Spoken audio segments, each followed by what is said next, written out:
welcome. In this week's episode, exciting episode of Season 4, we review the premiere episode of Star Trek Discovery, Kobayashi Maru. You're listening to the Star Trek Wars podcast. My name is Jordan, and my co-host joining me this evening is Joselyn. And Joselyn, wait, have you already changed? How many new uniforms do you have this season? I mean, are there ever enough different uniforms? I guess not. I'm a captain now, Jordan. I'm making bank. I'm going to buy some new clothes, okay? Okay. Perfect. Okay. Well, as I mentioned, we'll be reviewing Season 4, Episode 1, Kobayashi Maru, which fans should be familiar with. This is written by Michelle Paradise, who was the showrunner last season, and I believe this season as well. Jenny Lumet and Alex Kurtzman, who got a credit for this story, I'm sure. I don't know how much he actually wrote, but I have an idea. Directed by Olatunde Osunsami. After months spent reconnecting the Federation with distant worlds, Captain Michael Burnham and crew of the USS Discovery are sent to assist a damaged space station. So, Jocelyn, what are your first impressions for the premiere episode? I was really excited to have this back in my life, and I think some of that excitement probably glossed over for me some of the defects in this episode, but I really, really enjoyed this episode. I really enjoy this version of Michael Burnham, which I don't think we have seen her fully actualized and confident and just being a full-on actual leader, like officially and unofficially. So I really liked it. Visually, I thought it was beautiful too. Yeah, I thought visually it looked pretty good, and you may have watched. Did you watch the Ready Room, the after show? You know I did. Miss? Okay, so we'll talk about the AR wall and all of that, and some of the new technology. I am kind of on the other side of the fence. I'm excited to have Star Trek back. Mm-hmm. There's so much new Star Trek. We have Prodigy going on, which I've only seen the first episode of so far. Lower Decks, which I really enjoyed. Oh yeah. We have Picard Season 2 coming out soon, and then we have the new Captain Pike show, which I'm just going to call the Captain Pike show. Oh yeah, when's Strange New Worlds. Oh, okay. So I'm really excited for Picard Season 2 and for Strange New Worlds, and I'm excited to have Discovery, and I always take new Trek, but another show came out this week, pretty much the same day, The Wheel of Time, which is a book series that Amazon purchased and is now making a TV show of. The first 3 episodes dropped, and I really wanted to watch those. So I watched Discovery twice, as I always do. Once for enjoyment, and then secondly to kind of pick it apart a little bit. Because you're a professional. Because I'm a professional. And so I was really looking forward to Wheel of Time, and it did not disappoint for the most part. I've been reading the books for 7 years because there's 14 of them, and they're so long. It's taken a long time, and I took a brief hiatus because when a new fantasy book comes out and it's over 1,000 pages long, you have to put that on hold to read your other 1,000-page story. So that's a great show. I definitely recommend that. But first impression wise, I didn't have super high expectations. Kind of like Season 3, I wasn't sure what we were getting. The way last season ended, you kind of knew it was going to be kind of a rebuilding, and that's exactly where this starts off. So the opening scene, I'll definitely talk about that. But overall, it's more of the same for me. This season, it's the Michael Burnham show. It's a lot of Michael in this season. She is the captain, and there's a story to tell. But some of the storylines were not my favorite, and the setup of the season, this was just really an introduction into Season 4, and just kind of like catching up viewers on where we left off, and kind of what we've missed for the last couple, I guess it's been weeks or a month or however long it's been. And there's some good here, so I guess we'll just get into the episode with our pros and kind of talk about what you liked about the episode and what worked for you. Mm-hmm. Well, like I said, we started off strong. We got diplomatic action, which I feel like we either get diplomacy or action a lot with Star Trek. And here we got both, which I thought was great. And I do love Burnham and Booker together, so anytime I can see that. I also love when we get new species and new worlds, even though this race looked like Children of the Corn meets some kind of Mariah Carey sci-fi fantasy. Yeah, maybe some Prometheus in there too. But I don't know, I was drawn into it, and I thought it was really cool looking, and I thought it was neat to have these kind of butterfly wings made out of butterflies. I don't know. I was drawn in by it. I thought it was cool. And I mean, they're aliens. They could just have wings. Nah. That's boring, man. I've seen that. That's true. So that was fun. And just seeing her make quick decisions back and forth with Booker, like they were in danger, but like they didn't try to make it too serious, which sometimes they just like, they almost die every episode and that can wear on you a little bit. And we got there with this episode, but for the start, you knew, like you felt the safety that they weren't going to, and there was some quippy dialogue going on. And then she was also doing her captain thing, which is, I don't know, it was nice to see her just being very confident and making those quick decisions. You mentioned we saw a lot of uniforms this episode, and I liked it, but I really like the all-color uniforms, like the all-red. Solid. Yes. It's a nice throwback with, like, updated details. I forget, I don't know why I can't ever remember the name of the person who does the costume designing for this show, but I really like her. And there are a lot of details in these uniforms. And I was waiting for Will Wheaton to highlight that again, and I was surprised that he didn't in this episode of The Ready Room, so maybe that's coming. I already touched on this, but I like the Captain Michael Burnham that we're getting this season. I feel like we're meeting a more mature leader. I feel like we're getting someone confident, someone who's not going to be as like emotionally labile, I guess, as we had seen previously, because she was always second guessing herself, I think. And I didn't get as much of that, especially, and we'll get more into Madam President, but I don't know. I do not like Madam President. And I think that's a pro, because I don't think I'm supposed to like her. I think I'm supposed to dislike her as a character. So in that vein, they did a good job, but more on her later. And then just overall, I forget how good the visual effects are in this show. Like, they really are really good, and they kind of go all out. So I appreciate that, because that's not something we've gotten with Trek always. If you go back and watch like Voyager or Deep Space Nine, some of the effects are just not there. So we're talking 25 years ago. I mean, for this some of is those true. shows too. And I would like to say there's a distinction between, Madam President and not liking her, or not liking a character because they're not likable, or not liking them because they're so good at being bad. Yeah. Like a Kai Wynn or a Gul Dukat. Right. I don't really like her just because I did not like I guess talk about it in the cons, but it just was coming out of left field, like this tension between these two characters, and like she was very like passive aggressive in some ways. She was like, "Oh, I wouldn't do that." She's like, "Oh, you're telling me not to do that?" It's like, "No, I didn't say that." It's like, what? It's I'll tell you, Jordan. So this highlights to me. Jocelyn, before you go any further, I would just like to tell you that my father, I piloted cargo ships for my father. Jordan, are you Starfleet? Were you Starfleet?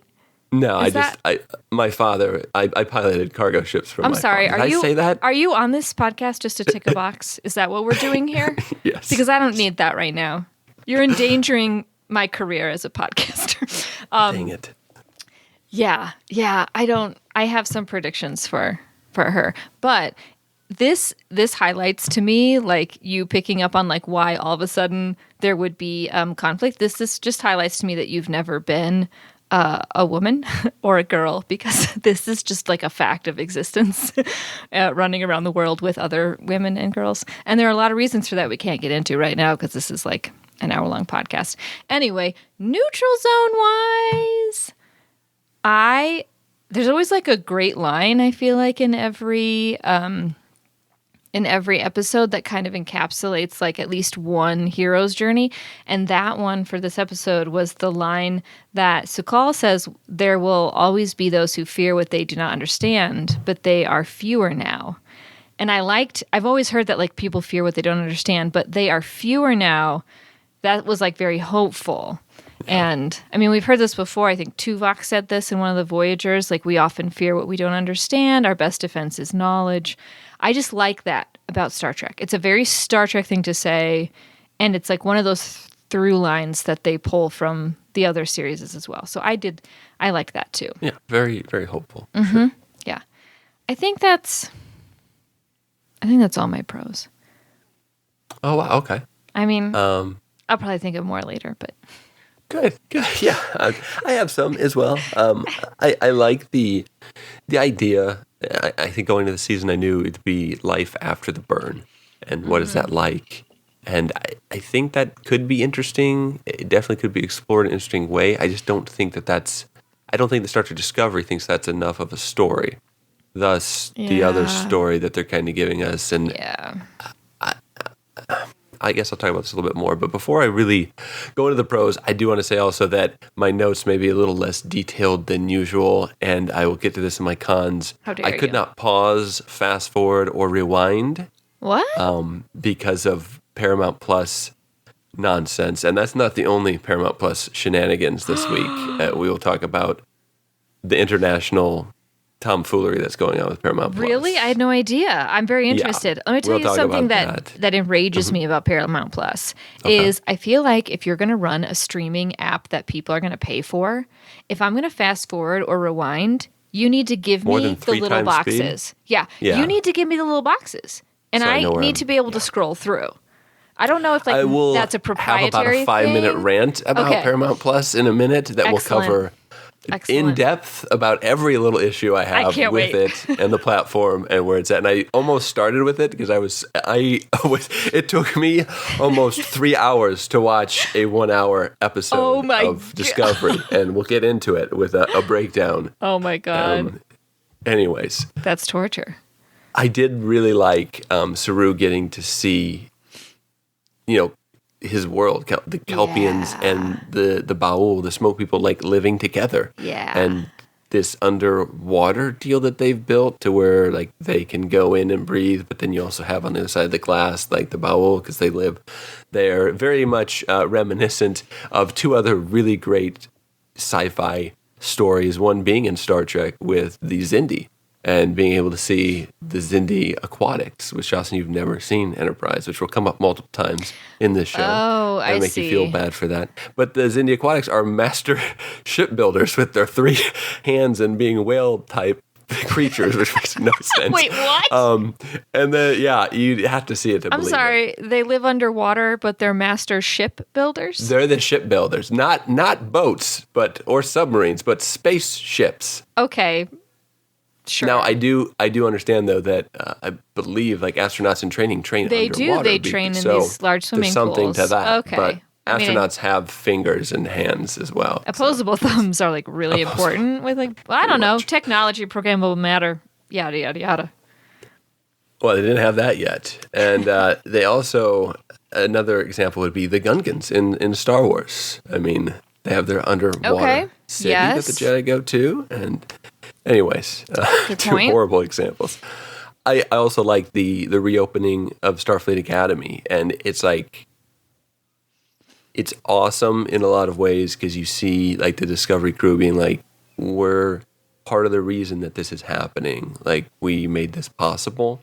And Michael Burnham gets to give a speech, but it's also like not awesome in the sense that the president comes up there and is like, oh, let's be political and be like, oh, this is so good. And Discovery, you're awesome. Mm-hmm. But not really. And the amount of people there, it's like my high school graduation, because I was homeschooled, there was like 12 people. It's like, okay, well. And they were all related to you.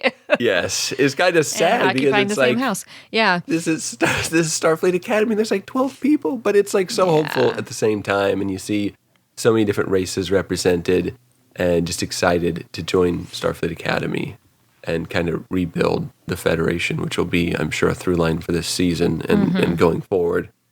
And kind of to that extent, I kind of touched on this, the past saving the future. Like Star Trek Discovery came from 900 whatever years in the past to the future, and they're basically the only reason that people aren't living in this dystopian future with no way to travel. Mm-hmm. So they've made that all possible. So seeing that come to fruition is cool. And then, like to that same extent, like Vance getting to go home to dinner with his family. Like just a little line by Burnham, like, I'm glad you get to go home and see your family, because he hasn't been able to do that because they haven't been able to travel and they've been separated. But at the same time, that would have been more impactful if we knew more about Vance and his family, and Yeah. just like those emotional moments or that impact that I think the writers think that will have is like, I've never met Vance's family. Yeah. Not that I really need to, but I don't even hardly remember them having more than one conversation about him even having a family. Right. So like that's just, I don't know. It doesn't hit quite the way I think they think it should. Yeah. The reference to the Archer space dock, which would be Captain Archer from Enterprise, Scott Bakula, Yeah, I'm not complete with the familiar. Archer theme, which is the closing theme for Enterprise, which is way better than the opening theme for Star Trek Enterprise. Way better. It also, like, the perfect homage to Jonathan Archer because it kind of looks like a prison cell, which is a joke that would be a lot funnier had you actually seen Star Trek Enterprise. Because the first 2.5 seasons of Star Trek Enterprise, every other episode is Archer getting kidnapped and imprisoned and then rescued. somehow. Yes, and then rescued somehow. I was or just laughing escaping. because I think that would be appropriate for the entire series. Just lock it up, you know? It's like we get to see a Morn again, which is, the Morn is I don't even know what his species is, but he's on Deep Space Nine. He never speaks, but he's a character that never shuts up, but you never see him talk. And he's always at the bar. And Oh, there's at an Quark's, anagram the for guy with the Norm potato from head. Cheers. Yes, Mr. Yes. Potato Head. I really hope that's not a Morn slur, and I apologize to any Morns listening. I didn't mean that. Don't as worry. I've got the slurs covered derogatory. for aliens coming forward. Okay. In the next segment. Sakal facing prejudice because of the burn. Sad, but probably accurate. And like you mentioned, you said there are a lot fewer once they understood why it happened and that he really couldn't have done. Like, what do you do? Tell a scared kid not to scream? Like, I mean, come on. Yeah. He didn't know he was destroying hundreds of years of things and killing millions and billions of people, probably, and separating families. And it's getting sadder the more I talk about it. The president calls Burnham out for her messiah complex. And I also noticed that the president is part spoonhead. I'd say about 1 teaspoon's worth. Oh, my God. It's not a full tablespoon. It's like, do you know a teaspoon is, there's 3 teaspoons in a tablespoon? I did not. I thought it was like 2 to 1. And I was trying to measure something. Yeah, that makes and I sense was to me. Like, oh, yeah, like 2. It's 3, which 3? teaspoon That does not seems look too like. much. I There's no think so. way. Yeah, I double checked Google. It still says the same thing. I don't believe it. Okay. I don't know. I'll just buy some measuring cups and spoons. I'll just let someone else make the cake, you know? But no, she is like part Cardassian for sure. And I'm thinking probably about a third, because the only other instance we've really seen is Seska, who was disguised like Bajorn, Yeah. then Cardassian. So in the ready room, Will Wheaton explained this to us. She's actually She's so excited to explain it. a little bit. So she is one of her parents was Bajoran and Cardassian. Oh, And nice. then one of her parents is human. So So 1/3. yeah, it's so spot teaspoon. on. A teaspoon, Gotcha. a Kardashian. I nailed that to a T. Nailed it. My next note, I guess I'll get into neutral zones. Did you have any neutral zones, or had you already touched on those? Yeah, just the quote, which really actually was a pro. So Okay. But I'll throw in some neutral zones if you spark any ideas here. Well, I'll start with Book's ship, which appears to be the Jaguar of spaceships, Yes, because Jaguar is famous for having, like, instead of 2 or 3 mechanisms to unlock a door, there's 200 parts, Right. and one always breaks. So, And the door can be opened forward, aftward, or sideways, yes, or wherever, downways. however, Yeah, or it's- just broken all the time. Exactly. His ship, like, exits and then breaks into 1,000 pieces and then goes back together. It's like, why? I don't know why, except I guess if you were about to run into a pole, you could like bifurcate Yes, and then like, rejoin. that's cool. That's cool. But if you're just in the vacuum of space, like, that makes no sense. yeah, you don't need to do that. Yeah. There's like a cool scene later on, though, where they jump off a cliff instead of beaming like they always do. Like, they jump into the ship and it opens up and like engulfs them and then closes. Like, It that's is kinda pretty cool. I guess. Yeah, I like that. But that was like the smaller ship. I did see, I thought a tribble around the 15-minute mark. You definitely did. But is it skirting a tribble, around the corner? or is it a horta? Because someone, I don't know if Will Wheaton touched on this. I did not watch The Ready Room, but Barbara Whipple brought up that it was a horta, and I heard someone else mention it. I was like, a horta? So I rewatched it. What is a horta?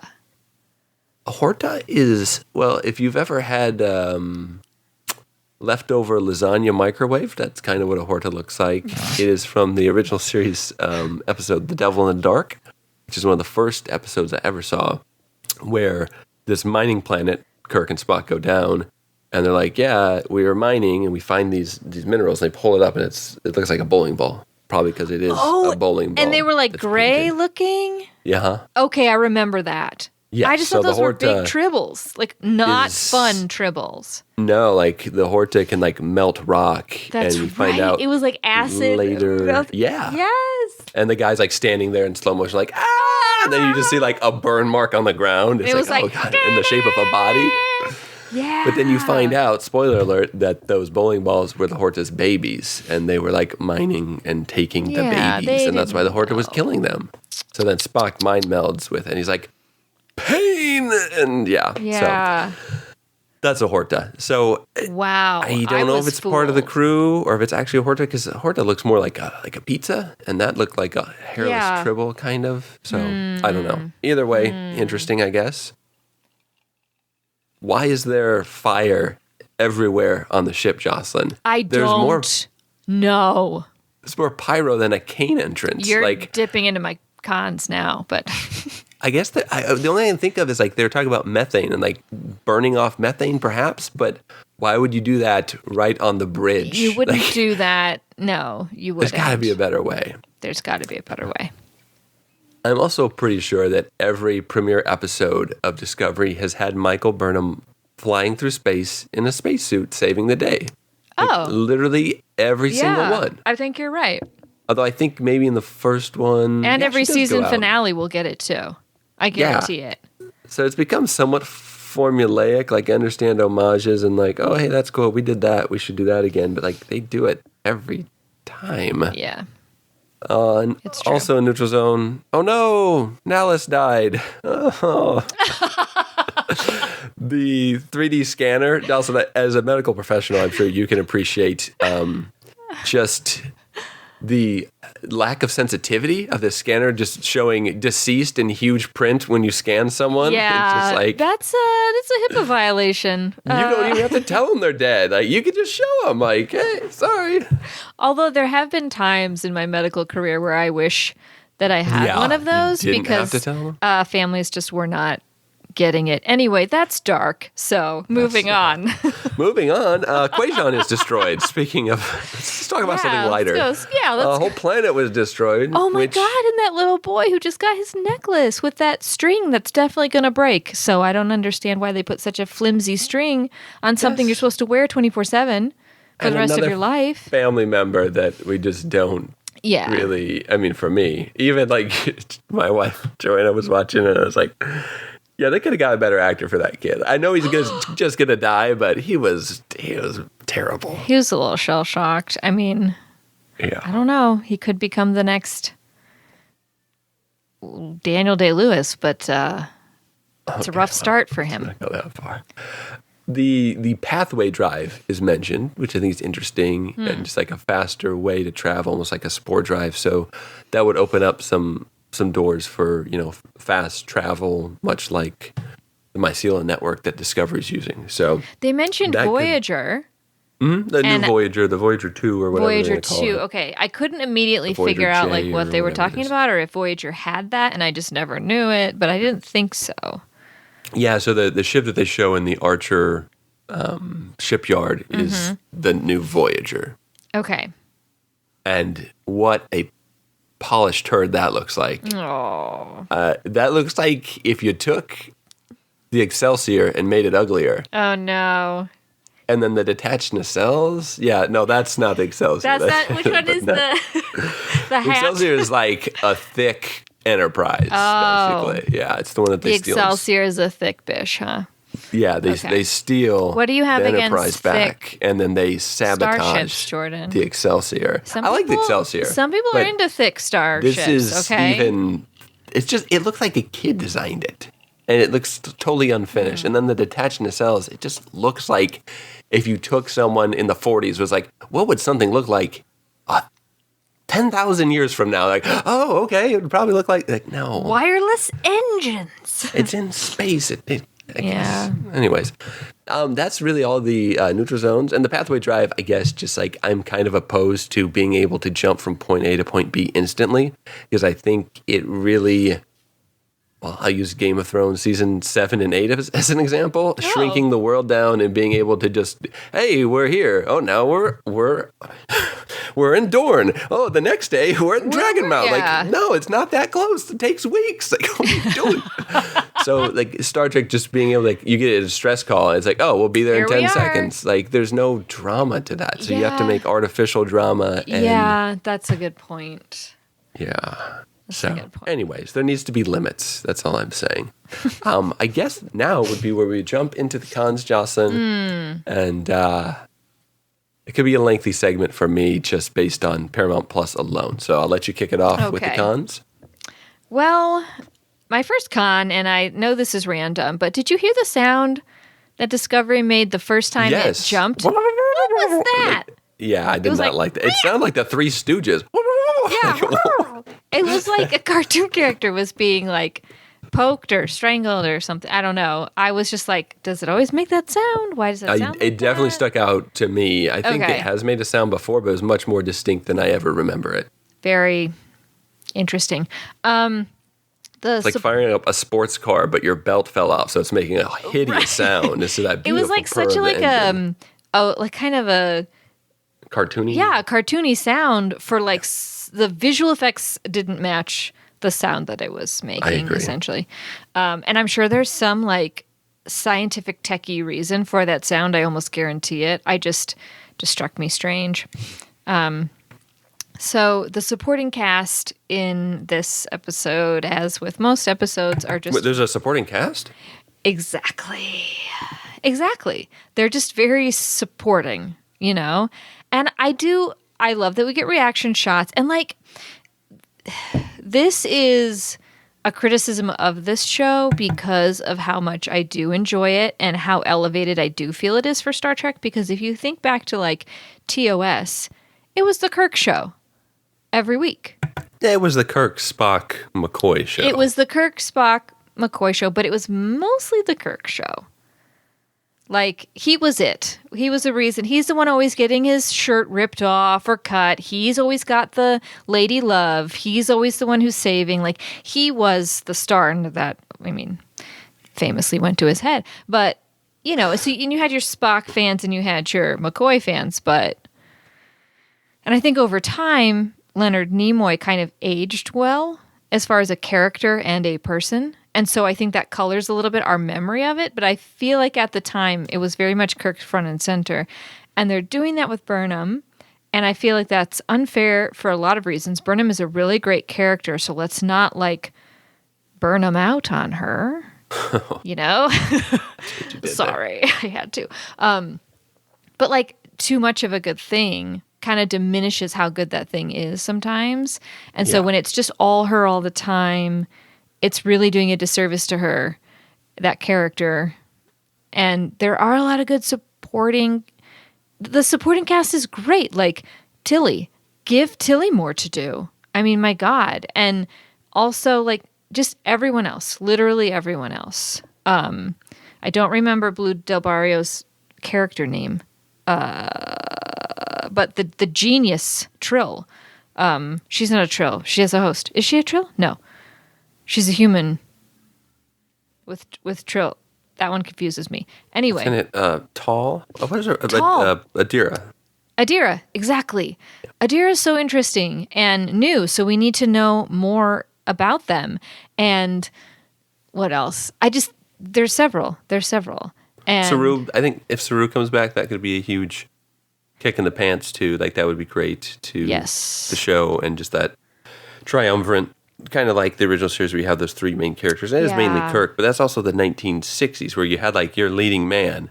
Right. This is 2021. Like a better example would be more recent, like Next Generation or Deep Space Nine. It's much more of an ensemble where Picard is your guy, but you have Data episodes, and you unfortunately have Geordi episodes, but you have Worf episodes, and you have Riker episodes. Geordi episodes. I like Geordi. I don't like Geordi episodes. There's very few good Geordi episodes. They did him dirty in that show. Let's really be honest. did. And then they did him dirty again with Jeopardy. Sorry.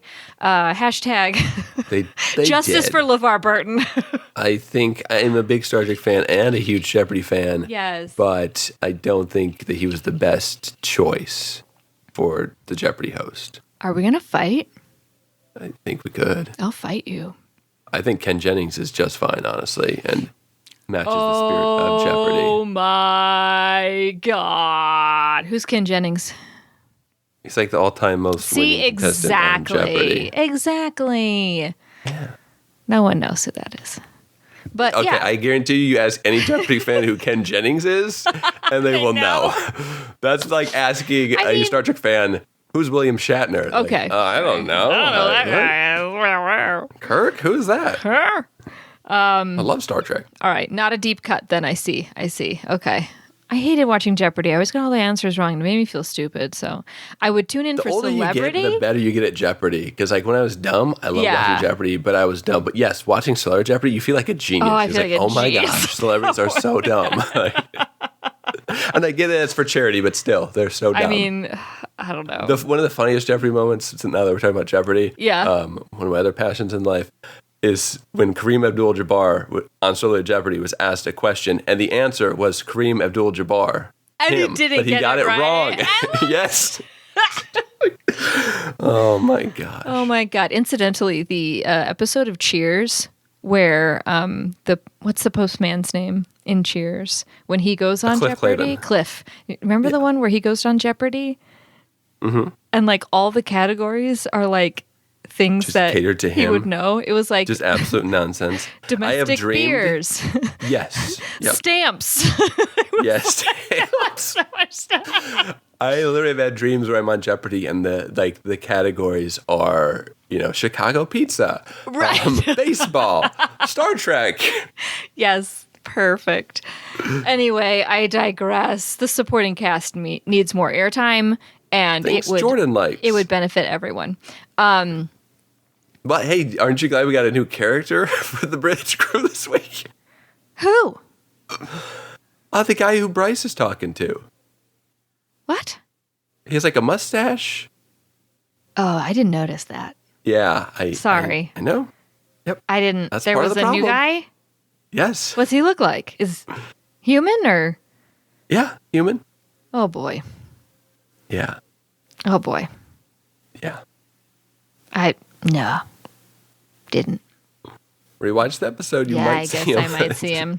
I blinked, so I missed He literally him. I think he says a thing to Bryce, and that was it. Oh, that's really sad. I thought the kid becoming a man a little too soon, huh? He's like 5. Quajon? Yeah. Kid? Yeah. It's a Qaim's little son. soon for a mitzvah for this kid, right? Like, I don't know. I would think so. That's a lot. They were I like, mean, oh, just he's let him becoming go a man. play. At 5? Yeah. Start him young. I don't know. Maybe he is 15 and that's how they age. And then, yeah, the necklace is cool, but you need a better chain, dude, if you're going to wear it like all the time. I just feel like that chain's really flimsy. He's going to lose that. You're going to lose that necklace. Later and then that day. Yeah, you're in big trouble. This is getting nitpicky, but the slow-mo montage when they go onto the station to save them, and like we get that montage to denote that time is passing and while they're trying to fix things, but like we're not getting close-ups of people like doing stuff upside down. It's not a Rocky montage where you're fighting and training and in a meat locker and then running upstairs. Walking. People are walking on the ceiling, and now I'm walking this way on the ceiling, and I'm walking in space, this way in where there's no up and down with the gravity. It was like, okay, cool. So it was just a weird Alex choice. Kurtzman watched Inception last week. And, and was just like, look, on the ceiling. He watched a Lionel Richie music video. There you go. Everyone's dancing on the ceiling. I'm inspired. Yeah. So, I mean, that was in stark contrast to, I felt like the appropriate use of slow-mo, which is when Burnham's ship gets hit and you're in that and the sound goes out. millisecond before her spacesuit materializes. and you're just like, oh, they're making a big deal out of this. Is something really bad about to happen? Oh, no, it's fine. So they made me wonder. So that was good. They tried to cram a lot into this episode, which I guess should have been a neutral zone for me because I wasn't mad about it, but like it was a lot. It was a lot. And why does Book have to suffer more? Like why? I really want to know. Like this needs to lead somewhere. This needs to go somewhere really, really juicy and good for me to like be okay with just the abject I think that like they murdering of an entire civilization, you know? They should have used that or could have used that as like his push to get into Starfleet, but they kind of like already alluded that he was going to do that anyway. Right, so. I know. Which maybe this is going to change his mind. Like, I don't know where they're going with it, so like I'll give him the benefit of the doubt, but it needs to go somewhere. Putting you on notice, Disco. Since obviously you're filming this week to week, which is what I used to think TV shows were. So, yeah. And I thought they filmed them. Yes. Episode 2 is filming right now, and we'll watch it next week. Why else would it take a week for new episodes to come out? I thought they were like literally filming them, getting them together, and then like release. Well, they almost kind of did that with Star Trek back in the day. Really? When they're doing 26 episodes, like you had, I think it was like 7 days, and they're on a super tight budget, and you didn't have the post-production on those that shows makes that you have today. Way more sense now. So a lot of those shows were like, maybe not days, but weeks or, months, sometimes days out. It's crazy. Yeah. Okay, those are my cons. I'm cutting myself off there. Okay. Yeah, so I'll lead off my cons where we really need to start, which is Paramount Plus, we'll say shenanigans. We'll just call it what it is. A shit show. Paramount Plus. I'm sorry, I'm not familiar. Oh, sorry. It's human for very bad. And apparently, it's a bad thing, a shit show. Okay. Yeah, and they normally... it's so weird because it's not like inherent in the phrase. You know what I mean? Yeah, it's not very self-explanatory. It's one of those colloquialisms that you'd never know what it meant unless you, So, and 945 years from now, people will still be using the same slang. Absolutely. Paramount Plus International, they decided, it's very weird because International, they decided to pull the Star Trek Discovery premiere and all of Star Trek Discovery from Netflix because of Paramount Plus, which is not launching Discovery in those countries like the UK and I think Australia until 2022 sometime. Whoa. Maybe, like February, so like 3 months from now. Okay. 2 days before, because they had an agreement with Netflix in those countries where they got Star Trek Discovery as part of Netflix. So you didn't have to pay for a separate streaming service. What? So now, like I said, 2 days before premiere, Paramount Plus is like, oh yeah, we're working to get these shows added internationally to Paramount Plus in the future. And they made it seem like, sorry, we're working hard so you can watch Star Trek. But it's like, no, you're the ones that you created the problem, and now you're pretending like you're making the solution. Like the solution is just don't do that thing. Don't come for Trek in that way. Yes, a lot of people not happy, understandably so. I had no idea. Some of our international fans may not have seen the show yet. And a few may have had media passes so that they could somehow, obtain the show and view it. Whoa, how do you get one of those? Yeah, it's, Google it. My experience trying to watch Paramount Plus also, not nearly as important as what Paramount Plus did to the international fans and just like the least Star Trek thing to do ever. But, so we'll talk about that. And that kind of colored my opinion slightly on watching it this week because I normally sit down, watch it, enjoy it. It takes an hour. Mm-hmm. And then I watch it again and maybe pause, rewind, fast forward certain parts just to see, not so much fast forward, but I guess pause and rewind certain scenes. But I tried to watch this, and Paramount Plus is a newer subscription service to an extent, so I tried to update my CBS All Access to Paramount Plus like 6 months ago when it came out. I plugged in my Fire TV and went to boot up the Paramount Plus app. It said it was installing. It's been trying to install for 6 months. It doesn't exist on my Fire TV, so I can't delete it. But it hasn't installed. so I can't download it because it still thinks it's downloading. So I couldn't watch it on Fire TV. It took me a few minutes and some Googling to realize it was not worth my time to do that.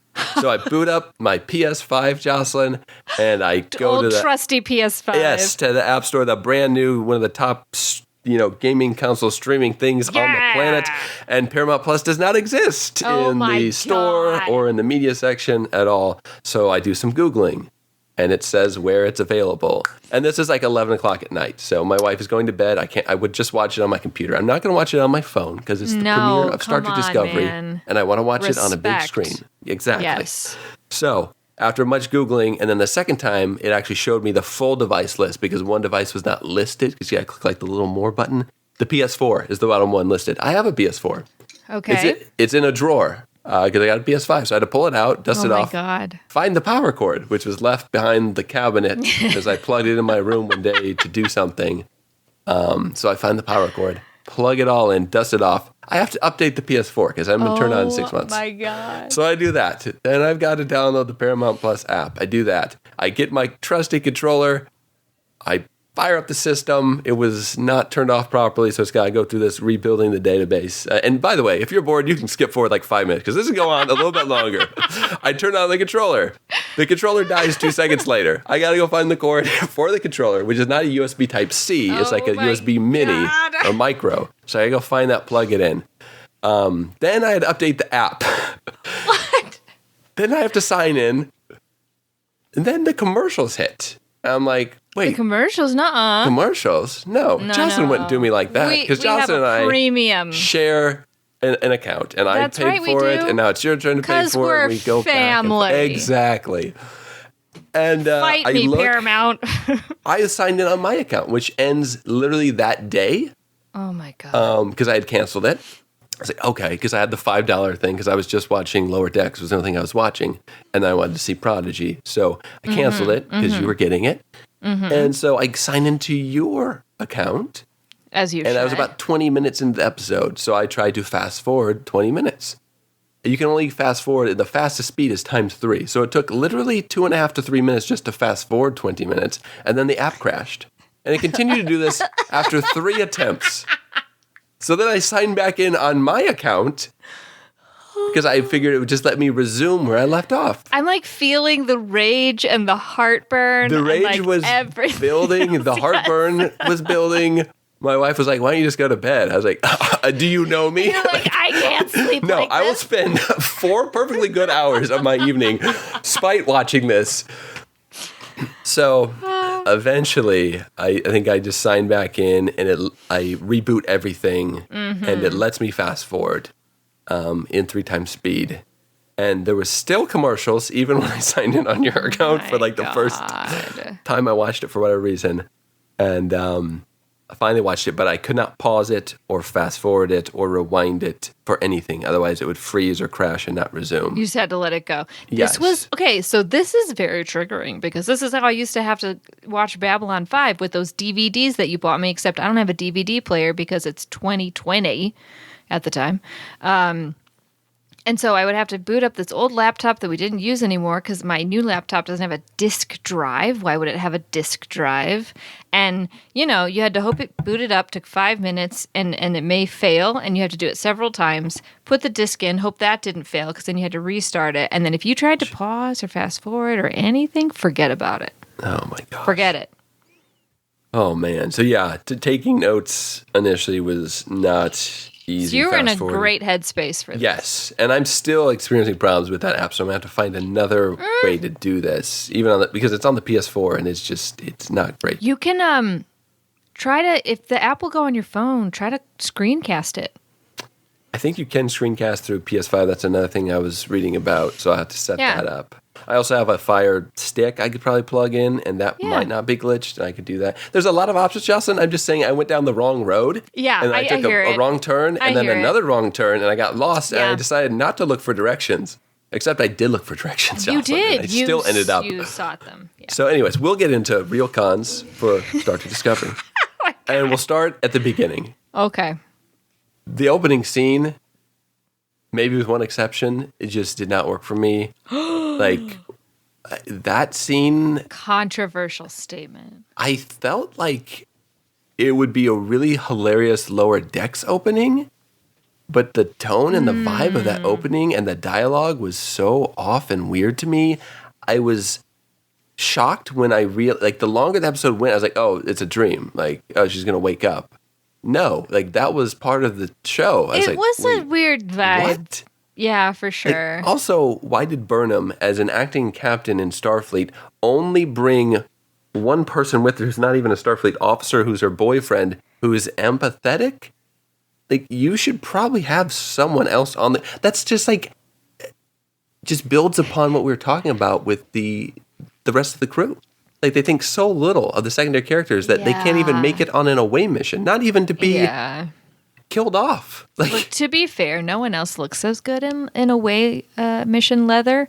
So I see why they made that decision. But you're right. It doesn't you could still have other people there, like a normal person, to amplify how good Sonequa and Cleveland Booker look in their leather. So, just not a great way to start. Interesting way to kick off the season. This probably should have opened with like the reopening of Starfleet Academy. Like that's a big deal. It had like vibes of, I think other people have mentioned this, Star Trek Beyond's opening, where you have like the rolly rock people that are silly. So it's very like J.J. Abrams type Star Trek vibe to it. Also kind of the opening of Star Trek. People aren't gonna like that. Into Darkness. Oh no, you said it. That's the naughty words. Wow. This might have worked at like the beginning of season 3, where they're not part of Starfleet and Sonequa and Booker are trying to build some goodwill and like, hey, we have dilithium for you, but it just felt weird as a diplomatic Starfleet mission. And then just I understand misunderstanding between alien species and cultures. I think it can be hilarious, and I think it works really well in a lot of contexts on like Babylon 5, like the hokey pokey deal with Londo, where he's like studying the hokey pokey and trying to find a meaning in the hokey pokey. Like, it means nothing to him. He's like, these people are crazy. He's like, a lot of things don't make sense, and they wouldn't make sense to an alien. But to be like the dialogue between, a captain of a Starfleet vessel and be like, oh no, like she's a cat, and he's like, she's a queen. He's like, you have a monarch. Like that's kind of funny, but at the same time, like And I did chuckle when like he's like, is she grateful? And Book's like, oh no, like that did make me chuckle, but like it was so weird and felt just like almost like a parody of itself when I was watching it. Okay. Burnham also, like, I want to like Burnham as a character. Like you said, she's so overutilized in this show, and she grows in some ways, but she doesn't change in a lot of ways. Like, she figures out 2 things in this episode in literally 3 seconds or less. Like, she figures out, while being chased and shot at, that the satellites are the issue and that these people are having a hard time flying because of the gravitational shift, which I guess she doesn't know about the gravitational shift, but she's like, oh, we got to pop these satellites because they're having trouble flying. Like, she's never seen them fly before, so how would she know how they fly? And also, she's being shot at and running for her life. Right. Then, secondly, there's a star on the view screen that literally, as soon as they pull up the view screen, she's like, oh, that looks weird right there. What's that? Hey, pull up on that. Oh, yeah, there's a shift there. There's something, there's some type of like spatial distortion. It was a nothing. Yeah. Huh. Spock so you're saying that the people who use butterflies to make wings for themselves and also need them to see somehow at the same they time, cover their eyes as they're flying. You're just not buying it, huh? I didn't particularly care for it. No, it was a little Pan's Labyrinth. I mean, visually, the tone it was of cool. that scene and the dialogue. Yeah, I mean, it looked interesting. It looked sci-fi. It just did not feel like a good opening to season 4 of Discovery to me. I mean, Spock was super smart, but there are many episodes, where it took him quite a long time to figure things out. And sometimes he's just making an educated guess, and it worked out. With Michael Burnham's character, it's literally like she sees something, like the burn, for example, that like thousands, millions, billions of people tried to figure out for hundreds of years, and she comes along and has it solved in like a day. And like that's frustrating. It would to me. mean more if it was somehow connected to like who she is. Perhaps, like but we've already had like the Red Angel that's specifically tied. Like not everything in the galaxy can tie to one person. It's like the Star Wars issue. It's like everything is a Skywalker. Like every story that we tell will have a Skywalker and end with a Palpatine. Like no, shooting lightning out of his fingers. Like no, you can't do it every time. You can't have a Death Star in every movie. Yeah. It doesn't serve the character at a certain point. It doesn't. And I like Michael Burnham, especially in season 1. Oh yeah, I love her. They have just completely like they've grown her in some ways and made her the captain, but there's just so much about the character that does not make sense, and mainly the characters around her. And I think I'll talk about this later, like the willingness of this entire crew to follow her and give up their lives. Like, what has she done for them? When has she even interacted with most of them aside from Tilly and Saru? Like, it's very bizarre to me.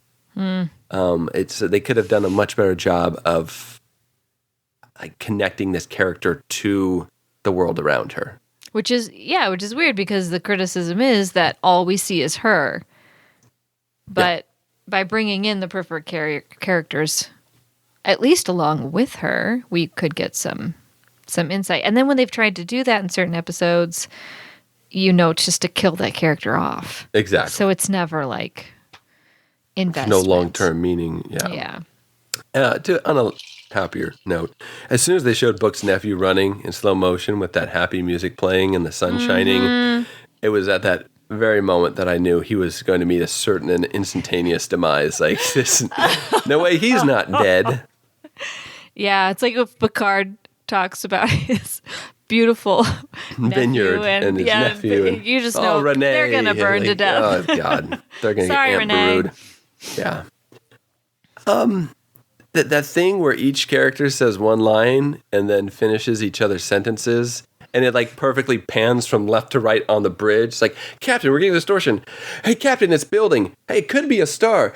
Hey, Captain, shields are up. Captain, like it's just like does this quick pan, and like each one of them says one line of dialogue. And it's like that's not really doing much for the characters. Yeah, and we speaking don't even of ticking boxes. That's what it feels exactly. Like. They're there to just tick a box. Mm-hmm. I still don't like the detached nacelles. I think they're stupid. I think they look stupid. If there was a reason for it, or like a certain race did it because it worked with their propulsion system better. But my gosh, using dilithium, there's no reason to detach your nacelles. Maybe there's less drag, but you're in space, which is a vacuum in a bubble. Like, what are you talking about? You're not driving down the highway with your tailgate up or down. Like, it's completely different. That's not how it works. I also really don't like the ship design. I talked about this, but I'm talking about it again. The new Voyager looks horrible, and I can't imagine that Eagle Moss will be selling many of those ships. They uninspired design, and really all the ships, like you see Discovery, and you see like the ship with like one really, really long nacelle, and then you see the other. It's just like it looks like rejected fan submissions for stuff that they're just like, we should throw that on screen. And I know most fans could draw a better ship than what they've put in the show. So that's nothing against fans, but most 5-year-olds could draw something better. I love the Discovery. I like the look of that ship. But just very uninspired, the future ships. It's just like, we got to make it look futuristic. Like, no. It can look different and still not have to look ridiculous. Nalis's character in this episode and his turn and then immediate turn back from pulling a gun on someone and be like, okay, you know what? I should have just worked with you guys. Let's work together. Right. And then he died. It's just like, it was a little quick. Yeah. So there just wasn't a whole lot in this premiere as far as character and story that I was really like, oh yeah, I like this. Like a lot. As an episode, was it bad? Not really. No. But was there much there that I'm like, oh, that's really cool. I can't wait to see more of that. Or this character really served. Like the only character really introduced that's going to have much in the future is probably the president. Yeah, maybe. So maybe we'll see what happens there. The whole, we talked about this shit show line where he's like, oh, yeah, it's a real show down here. And she's like, oh, I'm familiar with the expression. That is just another one of those things where it's like, they tried to make the dialogue so modern to today instead of just, just talking and using words. Like, also, I don't know. okay, so I've mentioned this before, but like just to throw this in here again, it bothers me a little bit because I know that we're talking about a mature Trek here, like much more mature, especially if you look back at like season 2, Klingon sex scenes, like it's a very mature show. So Sure. I love a good shit here and there, but like I feel like they don't always know who their audience is. Sure. And they don't always realize that, like, traditionally, it makes me sound awful to say that, but this is a show that, like, families would watch. Now I just sound awful. Okay, I need to rephrase this somehow. They throw it in here and there, and they don't, like, fully invest in, is this show like a mature show for mature people, and are we going to deal with very mature content, or are we still trying to be somewhat like teen friendly? Are we doing a PG Star Trek? Or are we doing an R Star Trek? Because the in between is confusing for me, and sometimes they just throw it in there and it does feel out of place. And I think to me, it's less of that and more of, and that's true too. Like they're kind of riding both sides of the fence here, just like pick a side. But it's more of like a new character who's a Starfleet officer who's talking to a captain, and is like using that verbiage. Could you imagine like Wesley Crusher saying, "Hey, Captain Picard, it's a real shit show down here." Like he would be reprimanded, and maybe it's just to show like how different the Federation is to what we're used to. Sure, which I guess there's something to be said about that. But for that character, it made very little sense, especially considering the character that we got when we finally met him. Yes. For him to just, it was just like there was a line, and they were like, throw this line in somewhere, have someone say it. Yes. And he was the most appropriate. Just like it almost felt like it was like, hey, you know what would up the stakes of this moment is if someone pulled a gun. Who could do that? Oh, let's have it be this guy. It just, I don't know. Edgy engineer. Yeah, weird though. Like, when would that ever happen? I don't know. That also kind of like, he should have pulled a wrench or something, right? I don't understand why you're carrying a phaser. Like, well, he like beamed it into like programmable matter style, like into his. Yeah, but like, why should you even have? It's an option. Like you gotta have you get boarded by Klingons or something, and you don't have a weapon. Like it's. You've got it in the database, like to be able to. I mean, it's part of Starfleet. So it's just kind of there. Yeah, phasers. Well, like so they can control they can in the replicate future, anything that they really want. Not the thing. Well, if you're part that of Starfleet, seems dangerous. What? Just because you got a badge, now you can pull a gun on anybody? I don't agree with that now. Technology. I don't agree with that in the future. The pace of this show and just the constant upping of the stakes is insane. It's like a bit much. They feel the need to crank it to 11 in every episode. Like, it's not enough that there's the burn and the spaceship is flying out of control and everything's going on. But no, we got to destroy a planet at the end. They destroyed an entire planet. And like, then there's a spatial distortion on top of everything. So there's probably more planets going to be destroyed. Yeah. Last season, we exploded like a shit ton of ships. Yeah. Which is an Earth expression for a lot of ships. Yes. A crap load. And that level, I know it's space, and I know this is just a show and it's fiction, but like that level of violence almost is just like, well, it's a little new to me because I feel like that's a lot. There's nothing to it. It's like a bunch of people died, but we don't know who they are. We don't see it. There's no connection. It's just like trying to up the stakes. It's like, it feels casual in that way. Yeah, exactly. Which I don't like that. Yeah. For myself. But then also, you're right. They gave us a couple scenes with his brother who seems like a nice guy and this little kid and who wants kids to die. But like, he wasn't a very good actor. So no, exactly. But that's the thing. It's like to be written off the show. Yeah. It's a little ham-fisted. It feels a little. To use a Star Trek analogy, there's an episode of Deep Space Nine where a Dominion vessel crashes into a Starfleet ship and blows it up. And there's like this huge impact because like we've never seen a Starfleet vessel just destroyed by an enemy, like kamikazing into it. Like that was crazy. And like the stakes were real, and like people on that show knew like, the captain of that ship, and there's like a mourning afterwards. Like there's no mourning They for took people. time with it. Exactly. And that's my whole thing with this is pacing. Like this show does not take any time to sit with the characters and have conversation. It's just like they're trying to elicit This is action. artificial emotional response. But like a billion people died. It's like, okay. And next week, 1 trillion people died. It's like, and then the writer's like, hey, what's bigger than 1 trillion? Right. It's like, okay, guys, no. It's a little relentless and numbing Yep. at the same time.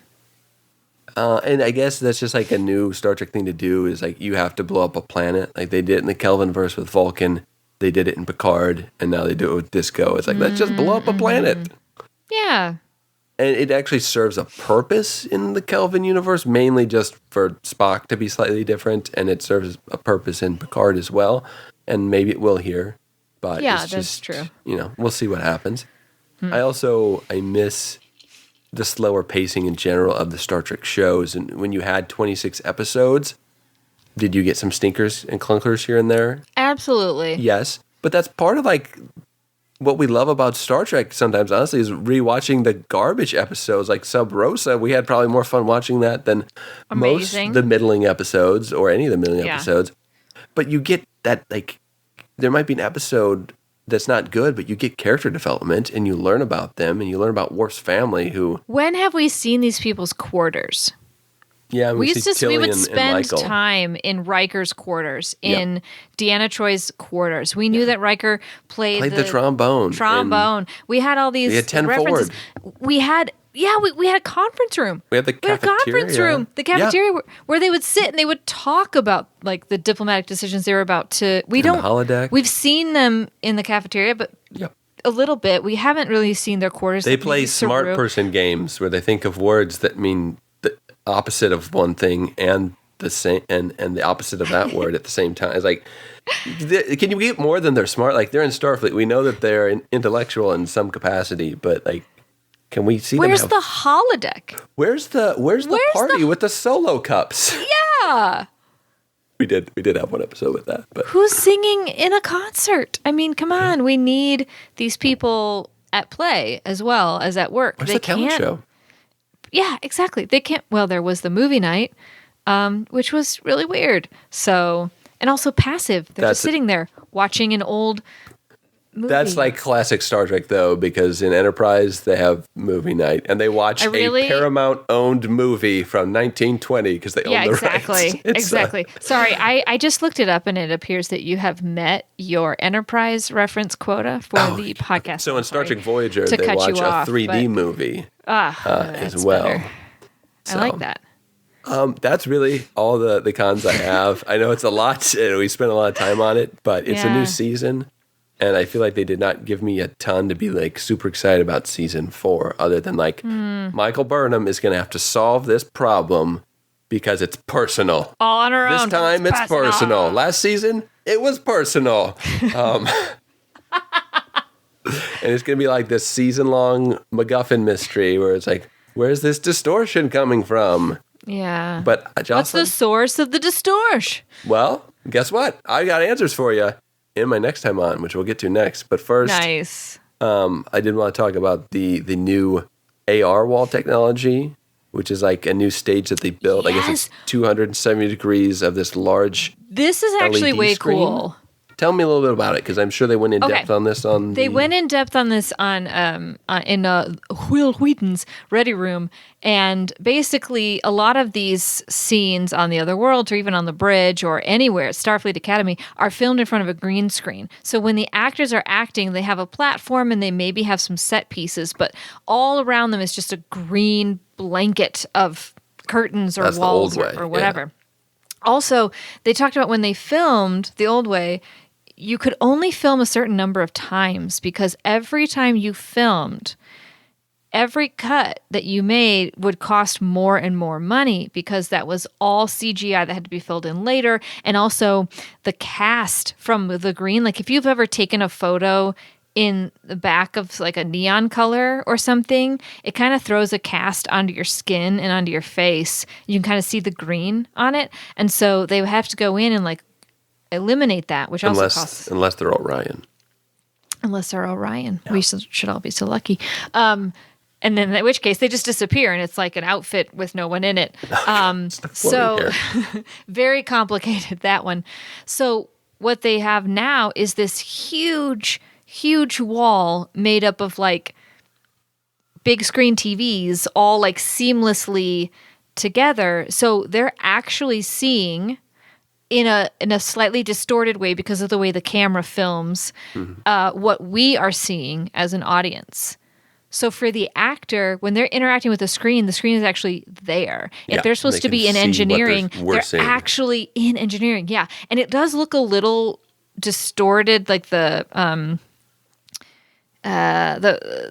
ratios are a little distorted, like in real life, but like it still looks like something. And then the director was talking about how like it reflects off their skin if they're looking at something or like in an environment. It's like more real. And also they can film the scene as many times as they need to over and over and over because it's the same amount of money. So that makes a huge difference in that in the way that they film. Jocelyn. What? You tell me that kid could have reshot that scene? Yes, he could have. His uninspired dialogue. Oh my God, he's a child. Give him some time. Okay, sorry. He was probably just. He's a man now, Jocelyn. He's got his necklace. He is a man now. He really does need to step up. Yeah, twig necklace that's going to snap off any minute. He does. Well, Jocelyn, that's enough about what we thought about this week. I think we should get the fans involved, all of our U.S.-based fans who could actually watch it this week. Yes. Why don't you kick us off with some fan comments? Well, first we have Will Flora, and Will says, man, this was mixed for me. I really liked the opening with the butterfly people. Same, Will, same. And how they offended them by saying a queen was their pet, then giving away the dilithium as a show of good faith. But the president is definitely taking the place of a bad admiral, and adding politicians to any situation is troubling, even 1,000 years in the future. I do like, oh man, I'm going to say this wrong and I apologize. Chella Horstel? Sure. Chella Horstel. That's the president. Being cast, though, I am so sorry for that person. I have said their name wrong. She was great in Man in the High Castle. Oh, I never saw that show. We'll see where this season goes, but starting out, super dark. 6 pieces of methane ice. Okay. Don't drink that. Don't drink the methane ice. It's not good for you. Barbara Whipple says, I liked that we got a more cheerful vibe at first with rebuilding the Federation, but they broke that down pretty fast. I know that this was the no-win scenario, but I hope the whole season isn't this intense. The part with the butterfly people was good. I was happy to hear we were getting a Horta crew member, so I hope that little glimpse wasn't all we get. Barbara's so smart calling out the Horta, which I just thought was an overgrown tribble, so kudos to you. If I could rewind, I would have looked closer, but yeah, it looked like a tribble to me.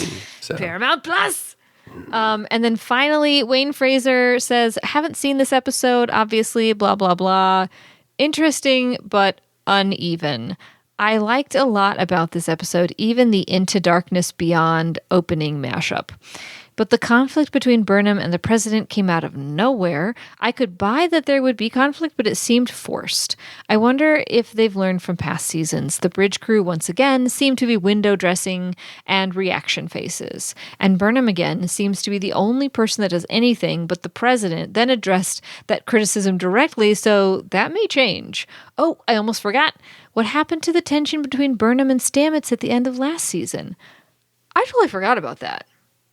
Yeah, I almost forgot about it until I read his comment. But I think they show it on like I was watching the previously on or just a recap at the end of last season. And I was like, yeah, this has got to come to a head. Like they can't just leave that unanswered because he was also ticked. He was out of line. Also, I didn't love it. Was too. I didn't love it. Yeah, I mean, yeah. I didn't love it, so I think I forgot about it.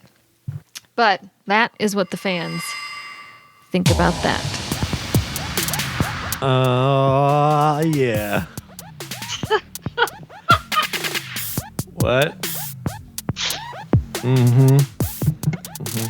Who just beamed in? Who is that? What's up, players? It's your boy, Jeremy. It's Jeremy Reed. DJ Reed. DJ Reed in the house, Jordan. Holy cow, it has been way too long since I saw you guys. Hello. Welcome to the Discovery premiere. I'm so glad you guys are doing it. Did you guys know this is the 300th episode of Star Trek Wars? So congratulations. Yep, I definitely mentioned that on the podcast. Great. Well, I won't take up too much of your time then, since I don't know anything you've said. I just wanted to jump in because, you guys, let's be honest. I feel like you did Discovery Season 3 a little dirty. That was a beautiful season. I would tune in each week, and you guys would just be like, I don't think so. And I'd be so upset. So I just wanted to pop in the Season 4 premiere, and we don't have to rehash everything you've said so far. I'm sure you said some beautiful, tremendous things. But I just wanted to give some of my thoughts on this premiere. I gotta be honest, guys. I didn't love it. Aww. There are moments I loved for sure. I think the moment of the Archer space dock being revealed to Archer's theme was beautiful. I love the aesthetics of the butterfly people in the cold open. Hey, Jeremy. Yes? Jocelyn did not. I'm just getting a vibe that she's never watched Enterprise, and I've actually hit my Enterprise quota of mentions, but I'm going to do it again. I had to cut him off. I told a joke about the Archer space dock and how it's the perfect homage to Captain Archer because it looked like a prison cell. Oh my! She didn't get the joke. So I get it. Oh, poor imprisoned Archer. Every third episode of Enterprise. I like the cold open for the most part, even though it was way too much into darknessy and Star Trek Beyond-y with its premise and jokey and insulting people and then running and being shot at and stuff. I like a lot of the non-Starfleet stuff with Book and his planet, and I like Saru off on his. You could have called this episode Fahrenheit 451 because we just saw a book burning. Almost. It was almost a book burning. That's it for pros. As for cons, the new president was secretly evaluating Michael to be a possible captain for another ship. That's a big reveal. Who cares? Saying you're no longer considering me for a lateral move to a place full of strangers is not the burn you think it is, President. Sorry for mentioning burn. And things I'm completely over with on Discovery. Lower deck crew members exchanging smirks every time someone speaks. Yeah. And this might be the old person in me, the nonstop movement of the camera. It's okay to just keep it still for one conversation. I know that's crazy in this TikTok world, but I promise you we can handle it. Okay. Oh, Chelsea, I didn't see you there. Oh, surprise. Okay. No. Hey, it's Star Trek Wars own Chelsea, everybody. How are you going to... No. How are you... No. How are you going to compare Discovery to TikTok? That is a question, sir. Well, I'm saying it shouldn't be, and that's why it's a con. I think that is just the old person in you. No, I don't like TikToks. It's communism.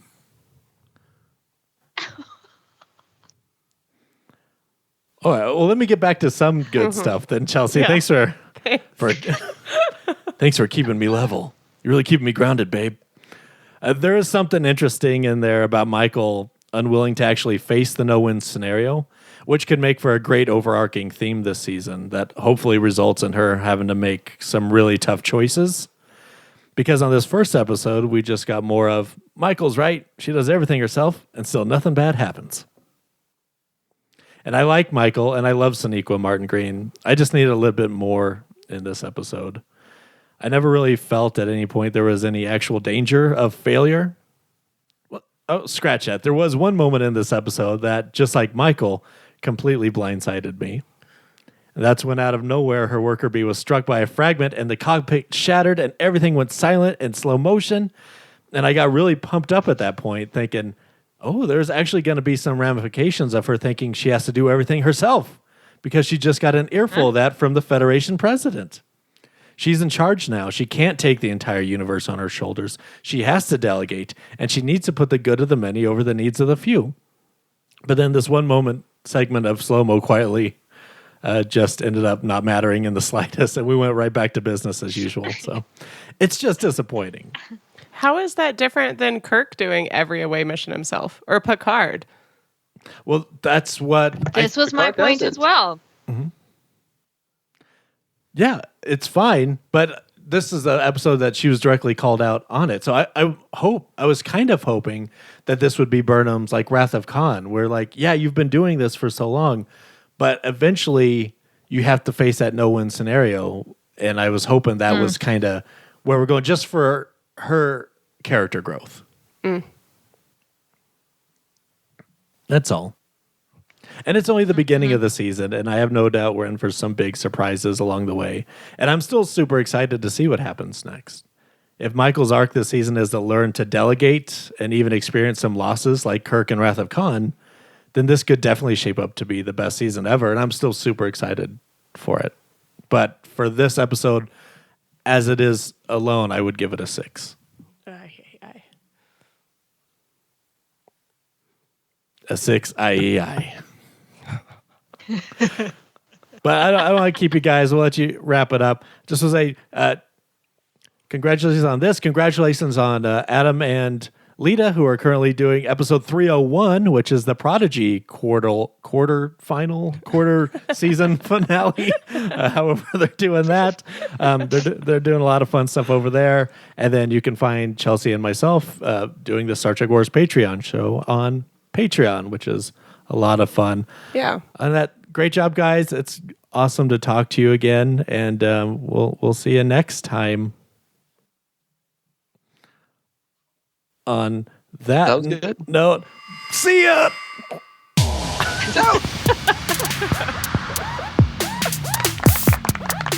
Oh, but his music is still here. The gift. Well, all right. Our new theme song. He left the soundboard on. I'll call him. I do want to follow and say there is literally zero chance of Burnham leaving Discovery. Like, she just became the captain. The crew gave up their lives for the most inexplicable reasons to follow her hundreds of years into the future. Not to mention her boyfriend is kind of there. So that whole storyline was a little ridiculous. A little far-fetched. I rest my case. Jeremy, what did you think? I don't know if he's still here. Oh, he sent me a holographic message. What did you think about the new Voyager? Are you going to get that Eagle Moss ship? Did someone summon me?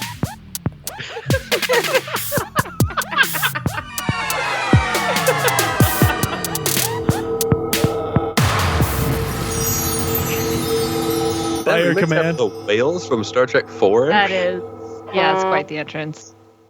For that probe? Yeah, Jordan, it looks okay. I mean, I wouldn't get rid of it. All right. No, the Eagle Moss, it's kind of rough because the way they're with the nacelles separated. Detached nacelles? Yeah, so the little clip-ons are bigger than the actual ship, so it's a little bulky. You just need some self-sealing stem bolts. Hell yeah!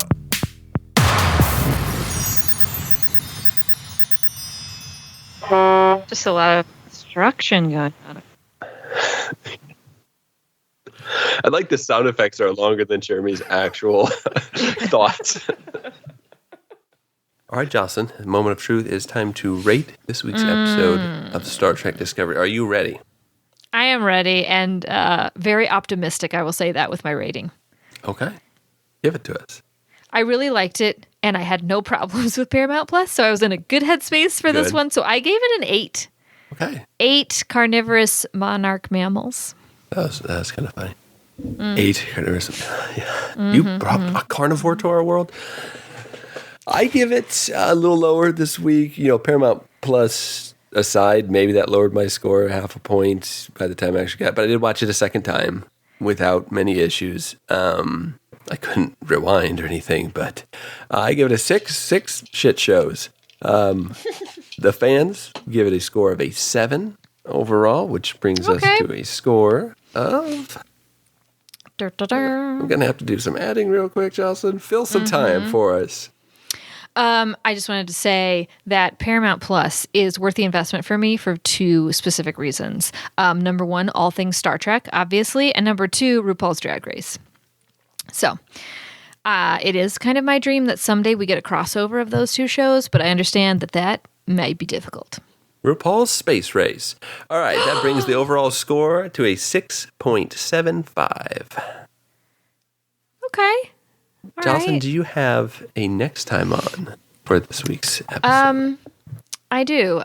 Discovery leans pretty heavily into the political space with this next plot line they're doing for next week, which is a little bit interesting, but there's a political intrigue when in a galactic and a potentially temporal twist, depending on the timeline, which I'm a little foggy on. But this new president has a challenger who shows up and claims that, in fact, he won the election, even though he was never on the ballot. And that is Chakotay. So, yeah, Chakotay shows up and he insists that the election was rigged and that he actually won the presidency, and that's the whole episode. And I just want to say, hashtag too soon. I would like to say, if Chakotay shows up in Star Trek Discovery and is the president, I will stop watching Star Trek Discovery. I'm moving out of Star Trek. Yeah, I'm moving out. Absolutely. No. Oh my gosh. It could happen in Picard, though. So, Jocelyn, I promise answers, and I've got them as to kind of what, and spoiler alert for like season 4, if you're wondering what's going to happen, I pretty much have figured it out. You figured it out? Okay. So, as Kaim's son, who was not important enough to get named, and if he was, I missed it. I'm sure they said his name, but I didn't care. I have no idea. As he was about to die, he screamed out, as one does. It was a horrible shriek, Jocelyn. It was heard throughout the galaxies. Oh, no. And unfortunately, his new link to the mushroom network of Quajon permeates into space and crosses into the mycelial network, causing a burn 2.0, pending better name, thus halting all space usage of the spore drive. It's inert. It cannot be used anymore. One ship. So back to fossil fuels for everyone. Dilithium is the only way to get around. Slow going from here on out, Jocelyn. Okay. Discovery is grounded. But yeah, that's what's going to happen. Sorry to spoil it for everyone, but we were in for 12 more episodes of this. I'm assuming it's a 13-episode season. I have not seen, but that's what last season was. If they're going to have to go back to like actual dilithium travel, we're going to need a conference room.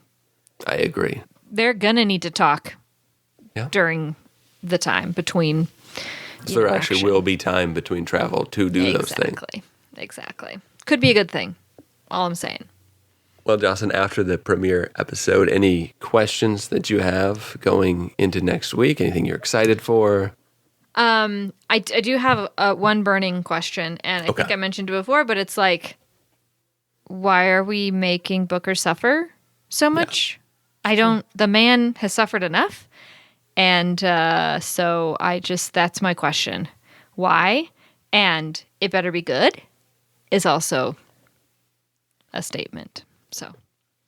Yeah, I think my thing is like what's going to be the big thing for the season, because there's always like that one big storyline, like the burn last season, the Red Angel before that.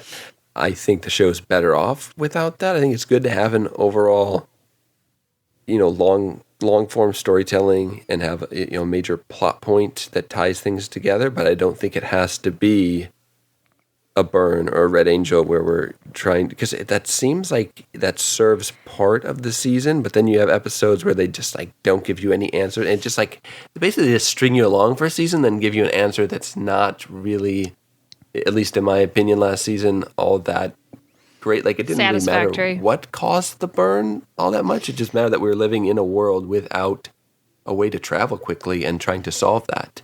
Yeah. So there's a lot of good that came out of last season that set us up in this place. But I really think like this gravitational distortion is going to be the thing, and they're going to have to try to stop it from destroying other planets and find out why it destroyed Quajon, and also why does Booker have to suffer more than Chief O'Brien almost at this point, with like yes, a tenth the screen time. Like, poor guy, Yes. even less.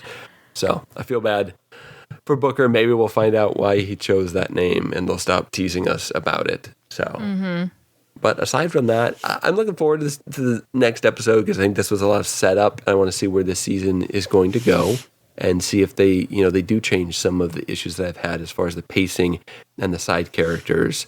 And kind of what the tone is and what happens with the president. Is she going to stick around, or like what are her motives?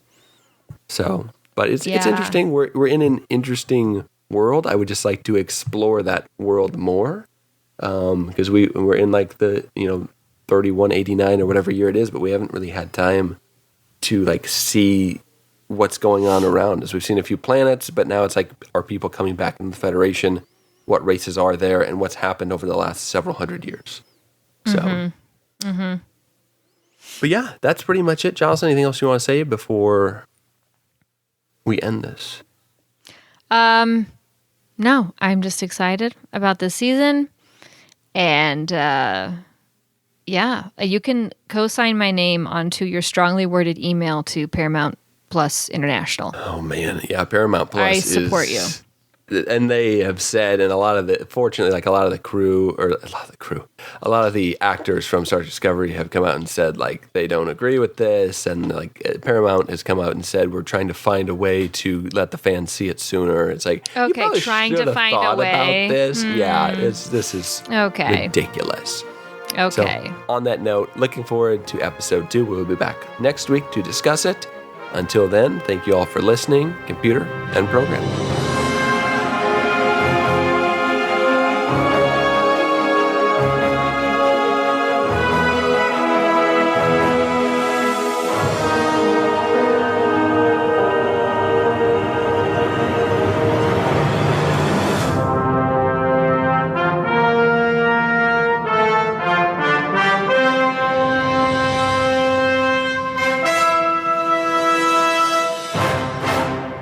Thanks for listening to Star Trek Wars.